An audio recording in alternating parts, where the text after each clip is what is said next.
الحمد لله رب العالمين والصلاة والسلام على أشرف الأنبياء والمرسلين نبينا محمد وعلى آله وأصحابه أجمعين أما بعد۔ صفا کی طرف آپ نے جانا ہے، صفا کی پہاڑی۔ اب آج کل پہاڑی کا کچھ حصہ ہی موجود ہے، اور وہ بھی صرف نچلے لیول پر موجود ہے۔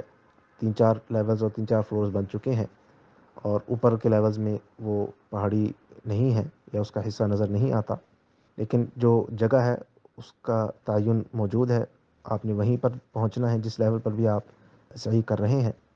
وہاں پر پہنچ کر صفا کی پہاڑی پر چڑھ کے، اگر آپ نیچے ہیں تو اس کے اوپر چڑھ کے اونچی جو جگہ بنی ہوئی ہے وہاں پر آپ نے چڑھنا ہے، اور اگر اوپر والے لیول پہ ہے تو وہ فلیٹ جگہ ہے، جگہ متعین ہے۔ وہاں پر پہنچ کر آپ نے سورۃ البقرہ کی آیت ہے ان الصفا والمروۃ من شعائر اللہ من حج البیت او اعتمر فلا جناح علیہ ان یطوف بہما من تطوع خیرا فانہ شاکر علیم۔ اس آیت کی تلاوت کرنی ہے، یہ مسنون طریقہ ہے، اور اس کے بعد بیت اللہ کی طرف آپ نے منہ کر لینا ہے، اور بیت اللہ کی طرف منہ کر کے بسم اللہ اللہ اکبر نہیں کہنا۔ بعض لوگ یہاں پر یہ بھی غلطی کرتے ہیں کہ بسم اللہ اللہ اکبر کہتے ہیں، ایسا کچھ نہیں کرنا، صرف بیت اللہ کی طرف منہ کر کے دعا کرنی ہے۔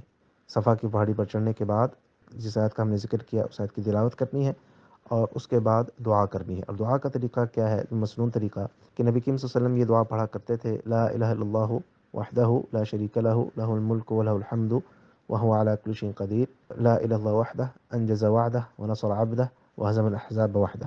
یہ مسنون دعا ہے، اس کو پڑھنا ہے، اور اس کو 3 دفعہ پڑھنا ہے، اور لمبی دعا یہاں پر کرنی ہے۔ نبی صلی اللہ علیہ وسلم سے منقول ہے کہ یہاں پر کافی لمبی دعا کیا کرتے تھے۔ کس طرح طریقہ کار یہ ہے کہ یہ جو دعا ہم نے ابھی سنی اس کو دعا کو پڑھنا ہے، اس کے بعد پھر اپنی آپ نے دعائیں کرنی ہے، پھر آپ نے دوسری دفعہ پھر وہی دعا پڑھنی ہے، پھر اپنی دعائیں کرنی ہے، اور پھر تیسری دفعہ اس دعا کو پڑھنا ہے، اور اس کے بعد پھر آپ نے صفا کی پہاڑی سے نیچے آ کر یا آگے چل کر آپ نے مروہ کی طرف روانہ ہو جانا ہے۔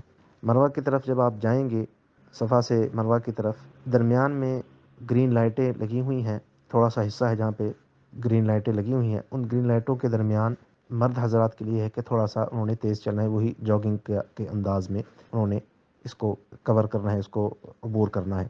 تھوڑی سی چھوٹی سی جگہ ہے، وہاں پہ گرین لائٹیں لگی ہوئی ہیں، ان گرین لائٹوں کے درمیان تھوڑا سا آپ نے جاگنگ کرنی ہے۔ مرد حضرات کے لیے، عورتوں کے لیے نہیں ہے، وہ عام اپنی چال میں چلیں گی۔ اس طرح سے آپ نے صفا سے مروہ تک جانا ہے، یہ آپ کا ایک چکر ہوگا۔ اس دوران آپ نے دعائیں کرنی ہے اپنی زبان میں، جو دعا آپ کرنا چاہتے ہیں کثرت سے دعائیں کریں۔ اس کے بعد جب آپ مروہ پر پہنچیں گے پھر آپ نے وہی کام کرنا ہے، قبلہ رخ ہو کے اسی طرح سے لا الہ الا اللہ وحدہ لا شریک لہ لہ الملک والحمد وهو على كل شيء قدیر، لا الہ الا اللہ وحدہ انجز وعدہ ونصر عبدہ وهزم الاحزاب وحدہ۔ اس دعا کو پڑھنا ہے، پھر اپنی دعائیں کرنی ہے، پھر دوسری دفعہ اس دعا کو پڑھنا ہے، پھر اپنی دعائیں کرنی ہے، پھر تیسری دفعہ اس دعا کو پڑھنا ہے، اور پھر آپ نے مروہ سے صفا کی طرف آ جانا ہے۔ تو یہ اس طرح سے آپ کا صفا سے لے کے مروہ تک ایک چکر، اور مروہ سے لے کے صفا تک دوسرا چکر ہوگا۔ اسی طرح سے آپ نے 7 چکر پورے کرنے ہیں اسی انداز میں۔ تو آخری چکر جو آپ کا ہوگا وہ صفا سے لے کے مروہ پر ختم ہوگا، 7واں چکر۔ مروہ پر جب آپ کا چکر آخری ختم ہو گیا تو اس کے بعد آپ نے وہ دعا نہیں پڑھنی، کیونکہ آپ کی صحیح ختم ہو چکی ہے۔ اور مروہ کے بعد صحیح ختم کرنے کے بعد یہاں پر بھی آپ نے کوئی نفل نماز نہیں پڑھنی۔ یہاں پہ اکثر لوگ آپ دیکھیں گے کہ نوافل پڑھ رہے ہوتے ہیں، سنتے پڑھ رہے ہوتے ہیں، ایسے کوئی چیز مسنون نہیں ہے۔ ویسے آپ نے نماز پڑھنی ہے کوئی تو وہ کسی بھی جگہ پر جا کے حرم میں پڑھ لیں۔ اس جگہ پر کوئی نماز نہیں پڑھنی، نہ ہی یہ سعی کا حصہ ہے اور نہ ہی عمرے کا کوئی حصہ ہے۔ سعی مکمل کرنے کے بعد آپ نے بال کٹوانے ہیں، اور اس میں بالوں کو چھوٹا بھی کرایا جا سکتا ہے اور پورا سر کو مڑوایا بھی جا سکتا ہے، پورے بالوں کو مڑوایا بھی جا سکتا ہے، اور یہ عمرے کا لازمی جزو ہے۔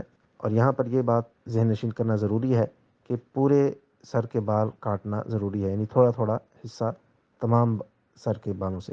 بعض لوگ یہاں پر یہ بھی غلطی کرتے ہیں کہ ایک ایک کونے سے تھوڑے تھوڑے بال کاٹ لیتے ہیں، 2-4، اور یہ سمجھتے ہیں کہ ہمارا ہو گیا پورا۔ ایسا نہیں ہے، پورے سر کے بالوں میں سے تھوڑا تھوڑا حصہ کٹوانا ضروری ہے، حجامت بنوانا ضروری ہے، چاہے آپ بالوں کو چھوٹا کریں یا پورا اس طرح پھیر کر پورے بالوں کو ختم کریں۔